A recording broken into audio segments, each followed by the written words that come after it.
Depreciation is just the reduction in value of a piece of property because of wear and tear, obsolescence, whatever. Um, happens to cars too. So, when you go buy a used car, you notice how it costs less than a new car. That's depreciation at work. The same thing happens with the house. Now, a house actually appreciates in va overall value, doesn't it? Hmm. But the stuff inside the house, like your carpet and your paint and your appliances, those things all wear out and have to be replaced over time. So components of a house get older and depreciate, but a house's value on balance tends to appreciate depending on where your market is. Yes, and I would of course argue a little bit, saying, but you kind of dialed it back.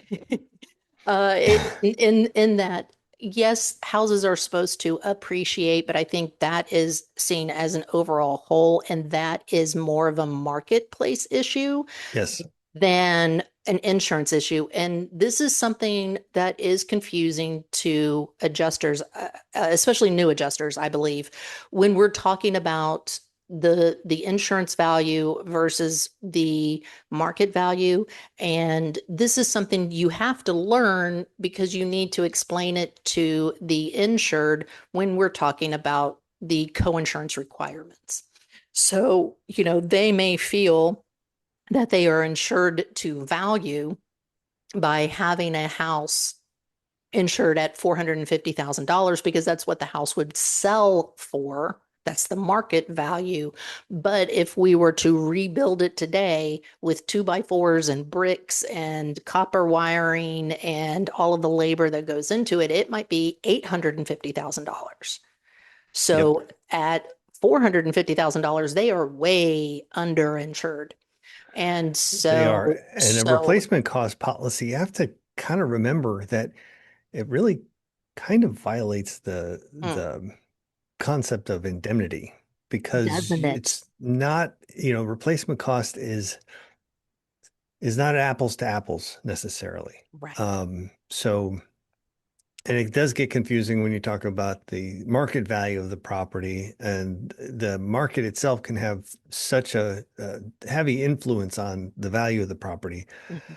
that up or down, like you just gave an example where the home was worth less than it would cost to rebuild it. And Right. if you live in a depressed area where the real estate market is kind of depressed, then the value of that home is going to be market value is going to be a lot less than it would likely cost to rebuild it, especially if it's an old home. Like Yes. our house was built in the 1800s. Yes. So, I like to tell, when I was explaining this to my insureds and to my students, I usually say, look, you can, for all intents and purposes, go to any Home Depot or Lowe's, whether it's in the bougie part of town or in the non-bougie part of town, and a two by four is pretty much going to cost the same. mhm. I mean, a couple of cents difference, maybe. But, a two by four costs the same wherever. And that's what we're looking at, not the zip codes and the school systems and that sort of thing, which is what the kind of like the market or retail value of your home is. And that's a really good way to explain this.